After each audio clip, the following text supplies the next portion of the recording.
আল্লাহ যদি আমাদের কোনোদিন সামর্থ্য দেয়, ইনশাল্লাহ এই মানুষদের মুখে হাসি ফুটাবো, কিছু করব, তাদের পাশে দাঁড়াবো। আমরা যেহেতু কথা দিছিলাম পথ শিশুদের মুখে হাসি ফুটাবো, তো চলুন দেখা যাক কিভাবে হাসি ফুটানো যায়। Let's go. আসসালামু আলাইকুম গাইস, আপনারা অনেক দিন থেকেই জানেন আমরা একটা উদ্যোগ নিছি এবং সেই অনুযায়ী আজকে আমরা চলে আসছি বাচ্চাদের মুখে একটু হাসি ফুটাইতে। দেখা যাক কতটুকু হাসি ফুটাইতে পারি। তো চলে আসলাম মামুতুর বাস স্ট্যান্ডে। এখানে এসে একটা বাচ্চার দেখা হইলো এবং ভাইয়া ডাক দিল, দিয়ে বলতেছে, বাবা তুমি কিছু খাইছো?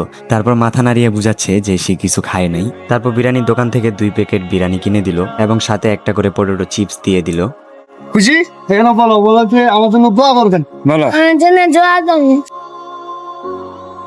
তারপর আমিও একটা প্যাকেট তার ভাইকে দিয়ে আসলাম। দেখতেছি তারা 2 ভাই কি সুন্দর করে ঘুমিয়ে আছে। বিষয়টা একটু মায়াও লাগলো, একটু কষ্টও লাগলো যে তারা ওইখানে শুয়ে আছে। যাই হোক, তারপরে আরো কিছু প্যাকেট নিলাম এবং প্যাকেটগুলো নিয়ে আসার সময় দেখতেছি একটা বাচ্চা ও তার মা মিলে মানুষের কাছে টাকা চাচ্ছে। তারপর ভাইয়া তাকে একটা প্যাকেট দিল এবং হাত বুলিয়ে দিল। এরপর ধানমন্ডি যাওয়ার রাস্তায় একটা ছোট্ট বন্ধুর সাথে পরিচয় হইলো এবং তাকেও একটা প্যাকেট দিয়ে তার মুখে একটু হাসি ফোটানোর চেষ্টা করলাম। এই যে ওনাকে দেখতেছেন, আল্লাহ এমন সময় এমন টাইমে ওনাকে আমাদের সামনে পাঠাই দিছে, যা কি বলবো ভাই, উনি রোজা ছিল। হ্যাঁ, ওনার সামনে এমন ভাবে আমরা পড়ছি এবং আল্লাহ বলেই দিছে যে তুই ওকে দে, তো এটা ওর পাওয়ার যোগ্য। তারপর আর একটা প্যাকেট ছিল, তো এখানে একটা মেয়েকে পাইছে এবং ভাইয়া ওকে বুঝাচ্ছে যে টাকা চাবা না, তুমি খাবা, টাকা চাইলে নষ্ট হয়ে যায়। আল্লাহর কাছে আমি একটা জিনিসই চাই, আল্লাহ তুমি আমাদের সামর্থ্য দাও যাতে আমরা মানুষের পাশে দাঁড়াইতে পারি। তো ভালো থাকবেন, আল্লাহ হাফেজ।